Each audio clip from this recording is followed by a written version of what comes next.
Hey guys, I hope you had a great day today and I hope you enjoyed Mr. Anderson teaching you lesson 6.3. It's kind of special in that he taught the lesson today and then I am going to make this supplemental video so that if you just feel like you need a little bit more reinforcement in this lesson, you can watch this video, follow along with the problems that you did in class. Okay, so I miss you guys and I hope you guys are doing well. I hope you had a great Christmas break. And if you can remember to pray for my mom, that's why I'm not with you today. I'm here helping care for her. She's sick. And so if you would pray for her, that would be awesome. I'd appreciate that so much. Even one prayer, I'd be so grateful. So we're going to look at lesson 6.3. Today we're going to look at lesson 6.3, dividing rational numbers. You'll be doing 1 through 15 odd.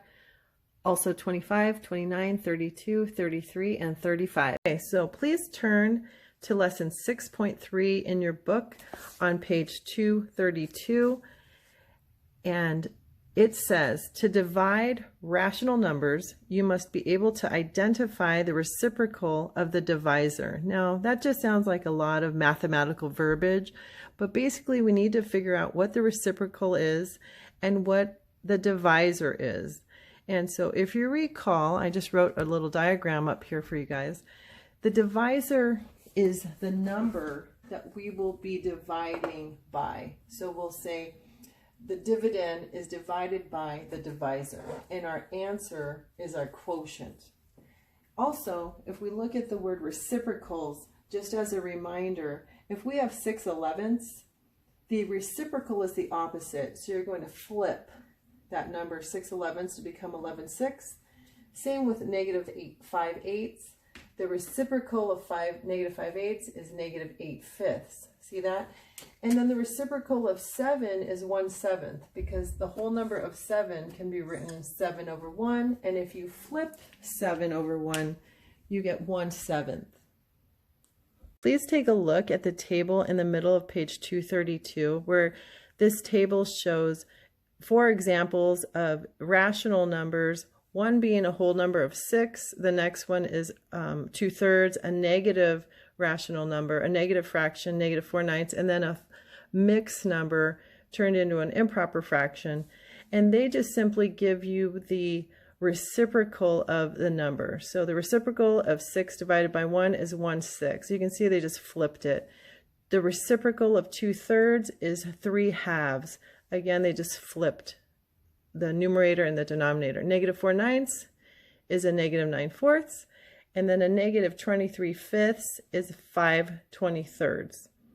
And then over here they're showing how you will always end up with 1 when you multiply the rational number by its reciprocal. Obviously, because if you multiply 6 times 1, that equals 6, and 1 times 6 is 6, and 6 divided by 6 is 1. So that's what this row or column is showing.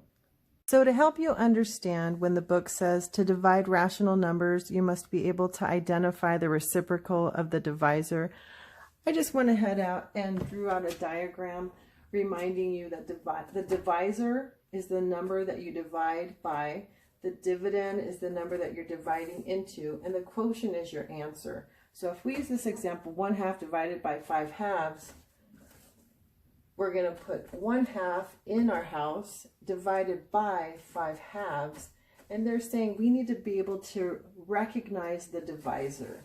Our divisor will always be our second number. Okay, so that's our divisor, and we need to recognize its reciprocal. So I'll go ahead and erase this. Let's write out our example again. 1/2 divided by 5/2, and I want you guys to use the keep, change, flip, I don't know if you guys, keep, change, flip method. Okay, so we'll go ahead and solve using the keep, change, flip method. So we're going to keep our first rational number, we're going to change the sign to multiplication, and then we're going to flip our divisor, our second rational number or fraction there. So what's the inverse of 5/2? 2/5. And now we can go ahead and either multiply our numerators across, or here I see that we can cross cancel those 2's. 2 goes into 2 once, 2 goes into 2 once. 1 times 1 is 1, and 1 times 5 is 5.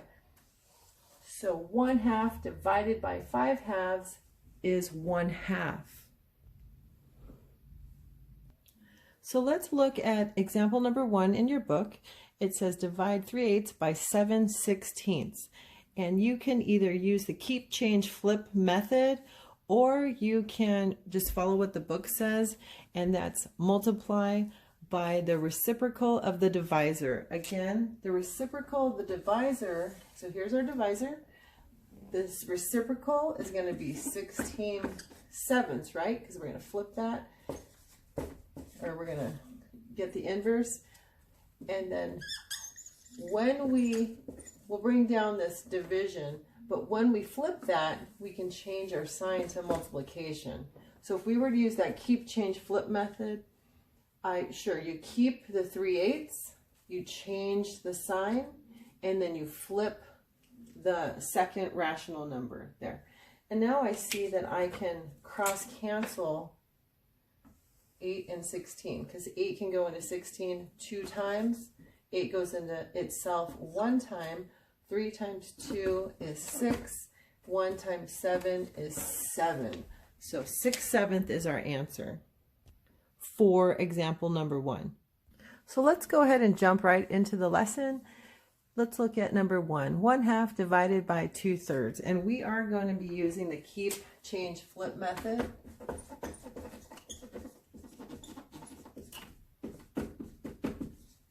Keep, change, and flip method. So we're going to keep our first number, which is 1/2. We are going to change the sign to multiplication, and we're going to flip the second number. And it looks like we're going to multiply our numerators together to get 3 in the numerator spot, and multiply our denominators, and you get 3/4. Everyone see that? And then how about number 3? So let's try the keep, change, flip method. We're going to keep 2/3.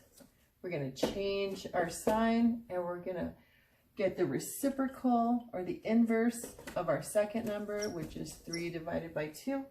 I can see that I can cross cancel here because I have the same number here. You guys see that? Which means that I can just cancel those out. 3 goes into 3 1 time, and same up on there. And look at this, same thing here, 2 and 2. So those cancel. So I end up with just 1 for that one. Here we have 3/8 divided by 5/8. And if I don't want to use the keep, change, flip method, I can just say 3/8. I'm going to change my sign to multiplication, and I'm going to get the inverse here of my divisor, which is the opposite of 5/8 is 8/5. Look here, I can't cross cancel these 2 8s. They turn into 1 and 1. I can't cross cancel here because there's no common factor. So I'll multiply straight across. 3 times 1 is 3. 1 times 5 is 5.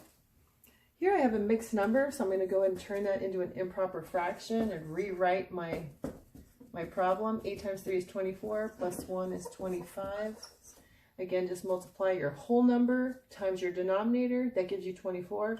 Plus 1 is 25, and the denominator always stays the same. Okay? So let's go ahead and use our keep, change, flip method. We'll keep our first number, and you can always write a whole number over 1, just like that. We'll change the sign, and then we're going to flip our divisor, and the inverse there is 3/25. And look here, nice and beautiful right here. We can cancel those 25s out, cross cancel. 1 times 3 is 3, 1 times 1 is 1, and 3/1 gives you just 3. Let's look at number 9. So we have 2 mixed numbers, and we're going to change both of those numbers to improper fractions. So 6 times 2 is 12, plus 1 is 13, and we'll keep our denominator the same. We're just going to rewrite the problem. 1 times 6 is 6, plus 1 is 7. 6. So now I can do my keep, change, flip method. We're going to keep 13 halves, change our sign, and flip our divisor, or our second fraction here. And then we're going to either cross cancel here, which I can do, or we'll just multiply straight across. I think I'll cross cancel to keep my problem simple. 2 goes into 6 3 times, and 2 goes into 1 1 time. 13 times 3 is going to be 39.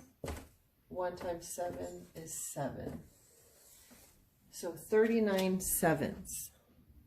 Also, as far as this answer being left in improper fraction form, that's fine. You can go ahead and turn that into a mixed number if you want. I will give credit for both since they both equal each other. Let's look at number 11.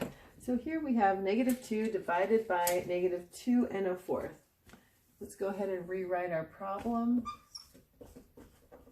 And we are going to divide that. You can go and take away the parentheses. So we have a negative, our whole number of 2, divide that by the denominator. 2 times 4 is 8, plus 1 is 9, and keep our denominator the same. So -2 divided by -4, 9/4. So we're going to use the keep, change, flip method. And then, so we're going to keep that -2, and we can write it as 2 over 1. Times, we'll change the sign, and then we're going to get the inverse or flip this number, this fraction, -4/9. Now we can go ahead and just multiply straight across. If you take a look here, we have 2 negatives. So this negative, you can either put it in the denominator, leave it in the denominator spot, or just treat it as a whole. -4/9, -2 over 1. So -2 times a -4 is a +8. Okay. In fact, I think I feel better about leaving that negative up in the numerator spot. You can do anything you want with a negative in front of a fraction. You can leave it in front of your numerator, or just leave it in front of the whole fraction. So negative times a negative is now positive, and -1 times 9 is just 9, so you get 8/9. Number 13, you have 47.2 divided by 8.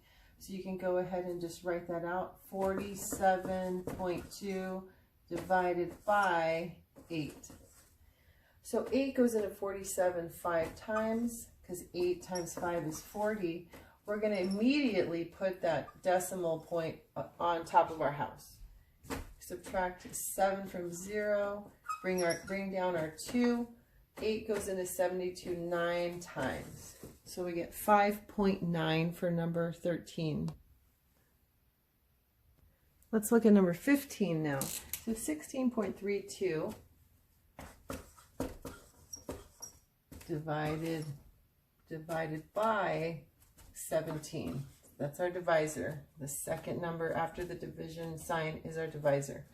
So 17, we're going to put our decimal point on top of the house right away. Okay, so 17 doesn't go into 16. It kind of just misses that cutoff, because it's if it was 17, we could put a 1 right there, but it just misses the cutoff, which tells me that when we divide 17, it's going to be by a higher number, higher as far as 1 through 9, probably going to be 9. So let's take a look. So let's try to figure out over here on our scratch side.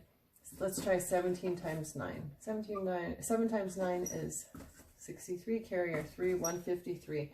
So yes, so 17 times 9 is 153. We get 10, and then we bring down our 2. And let's figure out, let's estimate. So let's round up to 20. 20 times 5 is 100. So let's guess 17 times 6. 7 times 6 is 42, and we get 6 times 1 is 6, plus 4 is 10. So right on the money. So 9 times 6 is 102. We don't get a remainder. So 0.96 is 15. Okay, so let's take a look at number 25. We have an order of operation situation here where we need to complete anything we see in parentheses first. Okay, so let's complete 1/2 divided by 1/4. So I want you to treat this problem like that's all you have to begin with. So I want you to ignore that 3/4 and that division sign, because you need to prioritize when you are looking at order of operations problem and do what's in parentheses first. Remember PEMDAS, parentheses, exponents, multiplication, division, and then addition and subtraction. So let's get started here. So we're going to do the keep, change, flip method with 1/2 divided by 1/4. So keep 1/2, change the sign, and flip the divisor, or this last number. Here we can cross cancel. 2 goes into 4 2 times, 2 goes into itself 1 time, multiply across. 2 in our numerator spot. See, 1 times 2 is 2, and 1 times 1 is 1. And then, now that we're all done here, we're going to bring down 3/4 divided by 2 over 1. So again, keep, change, flip. Okay, so keep 3/4, change the sign, flip the divisor. And if we multiply across, we get 3 in our numerator spot. 3 times 1 is 3, and 4 times 2 is 8. We get 3/8 for number 25. Number 29, again, complete what's in the parentheses first. So we can keep, change, flip. So 3/5 times 5/4, because we're going to just do the inverse of 4/5, or it's reciprocal. And let's see if we can cancel out. We sure can. These 2 5s, boom and boom. Isn't that so easy and beautiful? So 3 times 1 is 3. 4 times 1 is 4. And we're going to, I like to rewrite my problem. So I'm going to write 3/4 times a negative 2 7s. Okay. So here again, we're going to cross cancel. This looks a little busy, so what I would say is 3/4 times negative 2 7s. I'm going to just take away the multiplication sign and just use parentheses. So I can really now see that I can cross cancel this 2 and this 4. Okay, this parentheses, remember, means multiply what's the number that's in front. So if you want, though, you can just go ahead and multiply the numerator across and multiply the 2 denominators across. So I'm going to cross cancel, though, because I can see that. So 2 goes into 4 2 times, 2 goes into itself 1 time. That makes my problem a lot easier. 3 times 1 is 3. 2 times 7 is 14. And remember, this is a negative times a positive gives you a negative. So you get negative 3/14. Okay, so here we have 2 mixed numbers. We're going to change those to improper fractions. So take this whole number of 4, multiply times your denominator, you get 20, plus 2 is 22, and you keep the denominator. Okay, stays the same. I'm just going to go ahead and flip, because I know I'm going to flip this improper fraction, but let's figure out what this is. 3 times 15 is 45, plus 8 is 53. So 53 on top, 15 on the bottom, but I'm going to go ahead and flip it right away, okay? And let's see what we got here. 5 goes into 15 3 times. We're going to cross cancel these. 5 goes into itself once. 22 times 3 is 66. And 1 times 53 is 53. That's what we get there. We have a division problem here. So let's write out a division bar. We have 0.3032 in our house here, because this is known as the dividend, divided by 0.07, 0.07. This is our divisor. Remember, the second number that you're dividing by is the divisor. So let's go ahead and put our dividend right in here. And we can never have a decimal as our divisor, so we're going to have to move that over 2 spaces to make this 7 a whole number. Okay, so now we did that, but what we do in front of the house, we need to do inside the house. We moved that decimal point 2 times to make this a whole number of 7.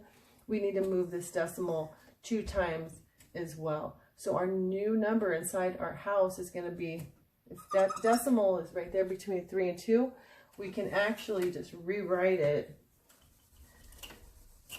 as 3.2, just like that. So let's go ahead and solve here. 7 can't go into 3. Well, let's put our decimal on top of the house right away.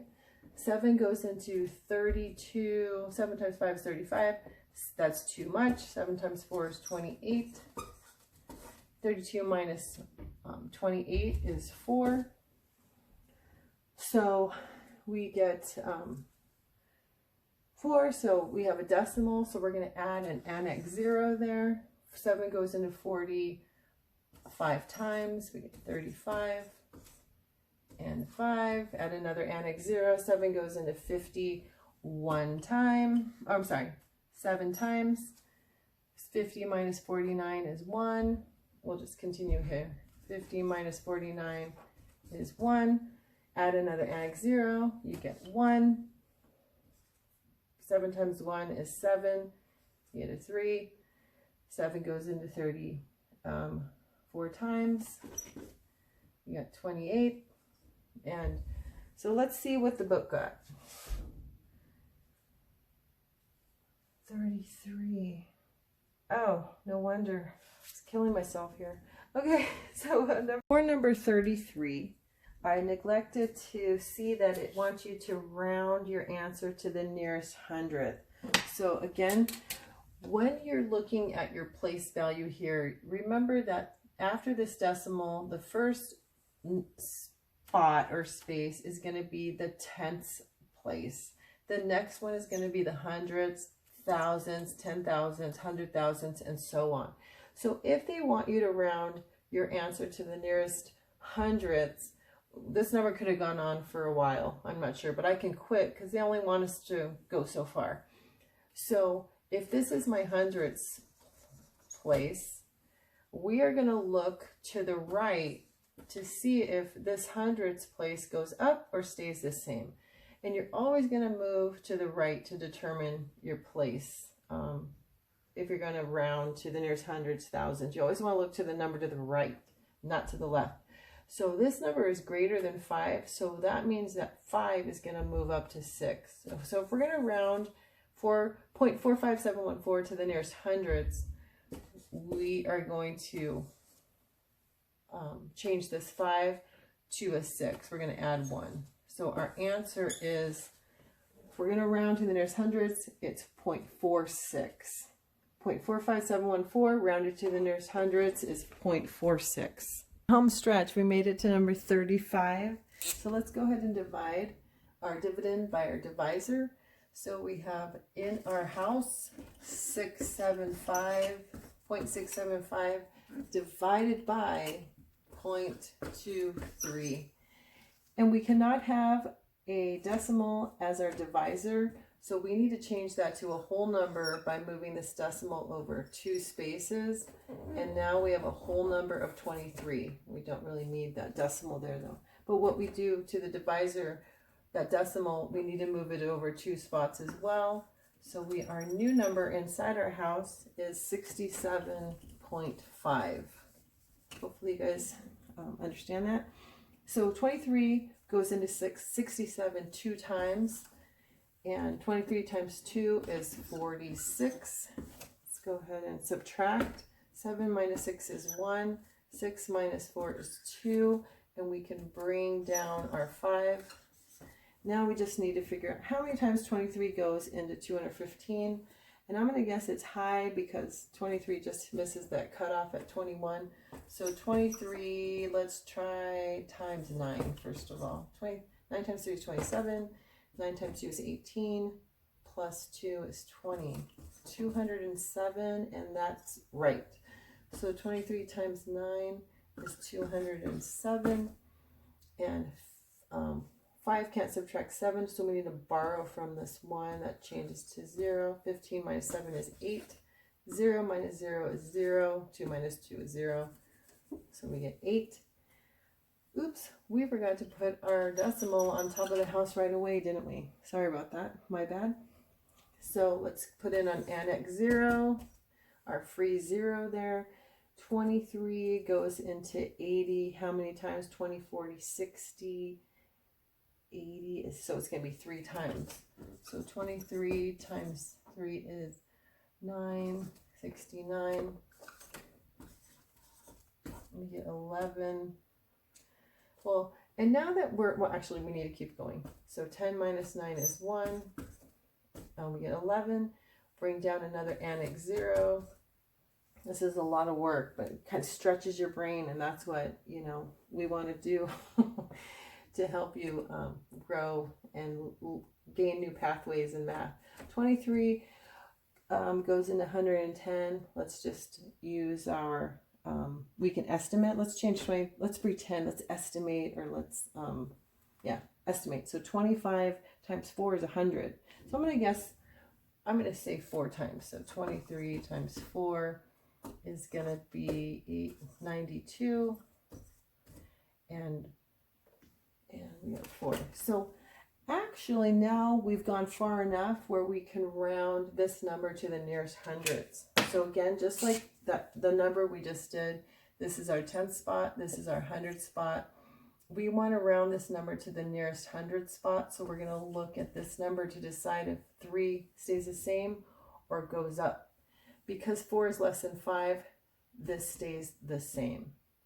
So rounded to the nearest hundredth is 2.93. And that is our answer. Okay, guys. Hope you enjoyed today's lesson, and we'll see you tomorrow.